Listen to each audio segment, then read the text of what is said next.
Hi friends, நம்ம ஆசைப்பட்டு கஷ்டப்பட்டு வாங்கின பைக்கு மழையில் ஓட்டணும்னு வச்சுக்கோங்களேன், இந்த மாதிரி சேராயிடும். இந்த மாதிரி சேர வர பைக்கை வாட்டர் வாஷ் விட்டிங்கன்னா மினிமம் 100 rupees ஆச்சு கேட்பாங்க. ஸோ அதனால் பார்த்தீங்கன்னா பெரும்பாலானவங்க வாட்டர் வாஷ் விடாமல் ஒரு சில பேர் கழுவாமலும் ஓட்டுவாங்க. ஸோ அந்த மாதிரி இருக்க வண்டிங்களை எப்படி கழுவி வீட்டிலே பாலிஷ் பண்ணுறது அப்படின்றது இந்த வீடியோவில் டீட்டெயிலாக பார்ப்போம். இந்த வீடியோ எதுக்காக எடுக்கிறேன்னா, வெறும் 10 ரூபா செலவில் எப்படி பாலிஷ் போகிறது அப்படின்றத இந்த வீடியோவில் பார்க்க போகிறோம். இந்த வீடியோ பார்த்தீங்கன்னா பைக் லவர்ஸ் எல்லாருக்குமே யூஸ்ஃபுல்லாக இருக்கும். ஸோ வீடியோவை ஸ்கிப் பண்ணாமல் பாருங்கள். பிஃபோர் அண்ட் ஆஃப்டர் நான் கடைசி அட்டாச் பண்ணியிருக்கேன். பிஃபோரில் பாருங்கள் எவ்வளோ சேராக இருக்குன்ட்டு. இது பார்த்தீங்கன்னா ஒரு நாள் மழைக்கு. ஸோ இப்போ என்ன பண்ண போகிறோன்னா, ஃபஸ்ட்டு பைக்கை க்ளீன் பண்ண போகிறோம். இதுக்கு எப்படி க்ளீன் பண்ணுறதுன்னு சொல்லி நான் ஆல்ரெடி வீடியோ போட்டிருக்கேன். ஸோ நான் வீட்டிலே தான் க்ளீன் பண்ண போகிறேன். ஸோ பைக் க்ளீன் பண்ணியாச்சு. க்ளீன் பண்ணதுக்கப்புறம் என்ன எப்படி இருக்குன்றதை இப்போ பாருங்கள். ஏன்னா இது பிஃபோர் பாலிஷு. ஸோ பாலிஷ் போகிறதால என்ன டிஃப்ரென்ஸ்லாம் இருக்குன்னு தெரிஞ்சுக்கிறதுக்காக பிஃபோர் வீடியோ எடுத்திருக்கேன். ஸோ இங்கே பாருங்கள், நான் கொஞ்சம் ரஃபாக தான் க்ளீன் பண்ணியிருக்கேன். ஏன்னா எப்பயுமே மழை பெய்யும். ஸோ எப்படின்னு திருப்பி சேர்த்து ஆக போகுது. ஸோ பைக்கு எப்படி பாலிஷ் போடுறதுன்னு சொல்லி வீடியோ எடுக்கிறதுக்காக தான் நான் இப்போ க்ளீன் பண்ணுறேன். ஸோ அவுட்ரு லுக்கை பார்த்துக்கோங்க எப்படி இருக்குன்னுட்டு. இதில் முக்கியமான விஷயம் என்னென்னா, நம்ம பாலிஷ் போடுறதால இந்த பிளாஸ்டிக் பார்ட்ஸ்லாம் இருக்குது பார்த்தீங்களா, இதெல்லாம் வெயிலில் பட ஒரு மாதிரி ஃபேட் ஆகிடும். ஃபேட் ஆனதெல்லாம் பார்த்திங்கன்னா திருப்பி புதுசு மாதிரி ஆகும். ஆனால் அது பார்த்திங்கன்னா கிட்டத்தட்ட ஒரு வாரம் இல்லைனா ஒரு 10 நாள் வரைக்கும் தான் இருக்கும். அதுக்கப்புறம் பார்த்திங்கன்னா திருப்பி ஃபேட் ஆக ஆரம்பிச்சிடும்.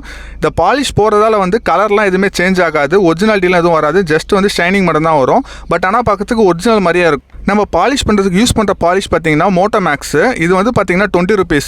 ஏன் இது 20 rupeesனா, இது 2 வாட்டி இல்லை 3 வாட்டி கூட யூஸ் பண்ணலாம். நம்ம யூஸ் பண்ணுறதை பொறுத்து.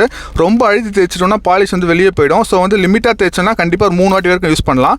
ஸோ நம்ம இப்போ என்ன பண்ண போகிறோம்னா, எப்படி யூஸ் பண்ணுறது அப்படின்னு பார்க்க போகிறோம். இது ஓப்பன் பண்ணி பார்த்தீங்கன்னா உள்ள ஒரு ஸ்பாஞ்ச் தான் இருக்குது. இந்த ஸ்பாஞ்சில் என்னென்னா, அந்த பாலிஷ் இருக்குது பார்த்தீங்களா, இதில் டிப் பண்ணி வச்சுருப்பாங்க. ஸோ இப்போ நம்ம என்ன பண்ணோம்னா, நல்லா க்ளீனாக இருக்க சர்ஃபேஸில் அந்த ஸ்பாஞ்சை லைட்டாக ரப் பண்ணணும். ரொம்ப ப்ரெஷர் கொடுக்கக்கூடாது. ரொம்ப ப்ரெஷர் கொடுத்தீங்கன்னா உள்ளே இருக்க பாலிஷ் ஒழுவ ஆரம்பிச்சிடும். ஸோ லைட்டாக ப்ரெஷர் பண்ணி இப்போ தேய்ச்சிங்கனாலே போதும். இங்கே பாருங்கள் இப்போ எவ்வளோ சூப்பர் ஆகிடுச்சுன்ட்டு. ஸோ இந்த மாதிரி யூஸ் பண்ணிங்கன்னா கண்டிப்பாக 3 வாட்டி வரைக்கும் யூஸ் பண்ணலாம். ரொம்ப அழுத்தி தேய்ச்சிங்கன்னா ஒரே வாட்டியில் முடிஞ்சிடும். ஸோ இப்போ நம்ம பார்த்தீங்கன்னா ஃப்ரண்ட் லைட் பாலிஷ் போட்டிருக்கோம். இப்போ எப்படி இருக்குன்னு பாருங்கள். அதே மாதிரி பாலிஷ் போகிறதுக்கு முன்னாடி ஒரு விஷயம் சொல்லிக்கிறேன். இந்த பாலிஷை இந்த கியர் ஆண்டை, அதுக்கப்புறம் பிரேக் லிவர் அந்த இடத்துலலாம் யூஸ் பண்ணக்கூடாது. ஏன்னா இந்த பாலிஷ் யூஸ் பண்ணிங்கன்னா அந்த இடத்துல பார்த்தீங்கன்னா வழவழன்னு ஆகிடும். ஸோ அதனால் ஸ்கிப் ஆகிறதுக்கு நிறைய சான்சஸ் இருக்குது. ஸோ கியர் லிவர், அதுக்கப்புறம் பிரேக் லிவர், அதுக்கப்புறம் கிளச் லிவர் இங்கெல்லாம் யூஸ் பண்ணாதீங்க. நெக்ஸ்ட்டு பம்பருக்கு பாலிஷ் போடுவோம். அதே மாதிரி தான் லைட்டாக ரப் பண்ணாலே போதும். நம்மளுக்கு அந்த ஷைன் வந்தால் மட்டும் போதும். அதுக்காக ரொம்ப அழுத்தக்கூடாது. ஏன்னா ரொம்ப அழுத்துனீங்கன்னா அது ஒழுவுறது நீங்களே பார்க்கலாம். ஆனால் இதில் அழுத்தி காட்டல. சப்போஸ் நீங்கள் அழுத்துனீங்கன்னு வச்சுக்கோங்களேன், உள்ளே இருக்க பாலிஷ் மொத்தமே வெளியே ஊற்றிடும். இப்போதைக்கு நம்ம ஃபஸ்ட்டு அவுட்ரு மட்டும் பண்ணுவோம். அதுக்கப்புறம் இன்ஜினுக்கெலாம் பண்ணுவோம். ஏன்னா நான் வீடியோவில் இன்ஜின் எடுக்கல. இன்ஜின் எடுத்திங்கன்னா டைம் ஆகுன்றதுக்காக எப்படி அவுட்ரு மட்டும் எடுக்கிறது அப்படின்னு சொல்லி நான் டீட்டெயிலாக சொல்லியிருக்கேன். அதே மாதிரி இந்த பாலிஷை க்ரோம் பார்ட்ஸ் மேலேயும் யூஸ் பண்ணலாம். ஏன்னா பார்த்தீங்கன்னா இப்போ ஹோண்டா இல்லை நிறைய வெஹிக்கிள்ஸில் பார்த்தீங்கன்னா க்ரோம் அதிகமாக வரும். ஸோ அது பார்த்தீங்கன்னா நிறைய ஃபேடான மாதிரி இருக்கும். ஸோ அந்த ஃபேடானது திருப்பி புதுசு மாதிரி எடுத்துட்டோம்னா அந்த பாலிஷ் நல்லாவே யூஸ் ஆகும். அதே மாதிரி கடைசியான ஒரு விஷயம் என்னென்னா, நீங்கள் பாலிஷ் போட்டதுக்கப்புறம் ஒரு நல்ல கிளாத் எடுத்து தொடச்சி விடணும். அப்படி தொடச்சி விட்டால் தான் ஷைன் அதிகமாக வரும். அப்புறம் இன்னொரு விஷயம் என்னென்னா, பாலிஷ் போடும்போது ஒரே ஆங்கிளாக பண்ணுங்கள். அதாவது பார்த்தீங்கன்னா ஒன்று சர்க்குலர் மோஷன், இல்லைனா வெர்டிக்கல் இல்லை ஹாரிசான்டல் அந்த மாதிரி பண்ணுங்கள். நம்ம வண்டி க்ளீன் பண்ணதால் சர்க்குலர் மோஷனில் போகிறதால சோல்ஸ் வராது. ஒரு சில பேர் சொல்லுவாங்க சர்க்குலர் மோஷன் யூஸ் பண்ணக்கூடாதுன்ட்டு. சர்க்குலர் மோஷன் எப்போ யூஸ் பண்ணக்கூடாதுன்னா, வண்டியை கழுவும் போது மட்டும் தான் சர்க்குலர் மோஷன் யூஸ் பண்ணக்கூடாது.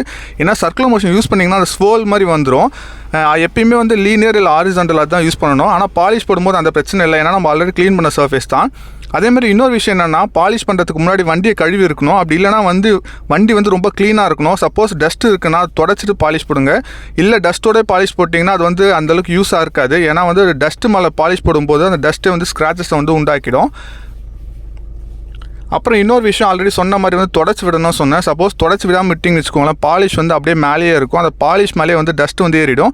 அதுக்கப்புறம் பார்த்திங்கன்னா அதுவே வண்டியோட லுக்கை குறைச்சி கொடுக்கும். ஸோ பாலிஷ் போட்டுட்டு அதுக்கப்புறம் தொடச்சி பாருங்கள், வண்டி புதுசாக ஷோரூம்லேருந்து எடுத்த மாதிரியே இருக்கும். இப்போ பார்த்திங்கன்னா நம்ம சுற்றி போட்டாச்சு.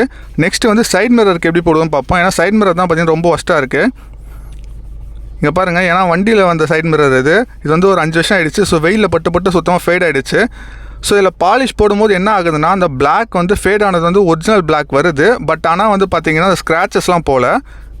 ஸோ இந்த பாலிஷை பொறுத்த வரைக்கும் பாலிஷ் கலர் மட்டும் தான் வருமே தவிர ஸ்க்ராச்சஸ்லாம் ரிமூவ் ஆகாது. இந்த மைன்யூட் ஸ்க்ராச்சஸ்லாம் இருக்குது பார்த்தீங்களா, அதெல்லாம் ஓரளவுக்கு ரிமூவ் ஆகுது. பட் ஆனால் பெரிய ஸ்க்ராச்சஸ்லாம் ரிமூவ் ஆகலை. இது ரைட் சைடு மிரர். இதுவும் பார்த்தீங்கன்னா ஃபுல்லாக ஸ்க்ராச்சஸாக தான் இருக்குது. இது பார்த்தீங்கன்னா வந்து புதுசாக ஒரிஜினாலிட்டி மாதிரி ஆகிடுச்சு. பட் ஆனால் ஸ்க்ராச்சஸ் மட்டும் லைட்டாக தெரியுது பாருங்கள். சப்போஸ் ஸ்க்ராச்சஸ் போனோன்னா ரப்பிங் பாலிஷ்னு சொல்லி விற்குது, அதை வாங்கி தைச்சிங்கன்னா ஸ்க்ராச்சஸ் போகும். அதுவும் பார்த்தீங்கன்னா ஃபுல் ஸ்க்ராச்சஸ் போகாது, மைனூட் ஸ்க்ராச்சஸ் தான் போகும். இப்போ பார்த்தீங்கன்னா அவுட்ரு ஃபுல்லாக போட்டாச்சு. ஸோ பிஃபோர் அண்ட் ஆஃப்டர் பார்ப்போம். நான் வந்து பார்த்தீங்கன்னா இன்ஜினுக்கெலாம் போடலை, ஏன்னா வந்து எப்படியும் மழையில் தான் ஓட போகுது. ஸோ எப்படியும் திருப்பி நாளைக்கே சேராயிடும்.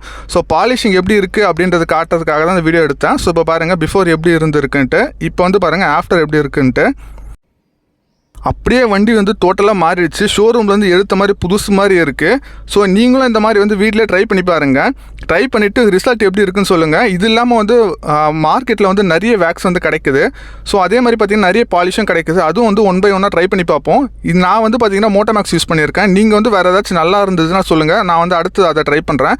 நெக்ஸ்ட் வந்து வேக்ஸ் வந்து இப்போ ட்ரை பண்ணி பார்ப்போம். அதுக்கப்புறம் வந்து பார்த்திங்கன்னா ரப்பிங் பாலிஷும் ட்ரை பண்ணி பார்ப்போம். நீங்கள் என்ன நினைக்கிறீங்க அப்படின்றது கமெண்ட் செக்ஷனில் சொல்லுங்கள். சப்போஸ் உங்களுக்கு டவுட் இருந்தாலும் கமெண்ட் செக்ஷனில் சொல்லுங்கள். இங்கே பாருங்கள் எப்படி வந்து அந்த க்ரோம் பார்ட்ஸ்லாம் வந்து புதுசு மாதிரி ஆகிடுச்சுன்ட்டு. ஃபஸ்ட்டு வந்து பார்த்திங்கன்னா ஃபுல்லாக சேராக இருந்துச்சு, இப்போ வந்து பார்த்திங்கன்னா புதுசு மாதிரியாக இருக்குது. அந்த லைட்டு படும்போது அந்த இடம் அப்படியே வந்து ஷைனிங் வந்து வேறு லெவலாக இருக்குது. இவ்வளோ நாள் வந்து பாலிஷ்க்கு வந்து ரேட் அதிகமாகவும் நினச்சவங்க இந்த வீடியோ பார்த்துட்டு ட்ரை பண்ணிவிட்டு எப்படி இருக்குன்னு சொல்லுங்கள். For more videos like this நம்ம சேனலை சப்ஸ்கிரைப் பண்ணிக்கோங்க. உங்கள் ஃப்ரெண்ட்ஸ் யாராச்சும் இருந்தால் அந்த வீடியோ ஷேர் பண்ணுங்கள். Thanks friends.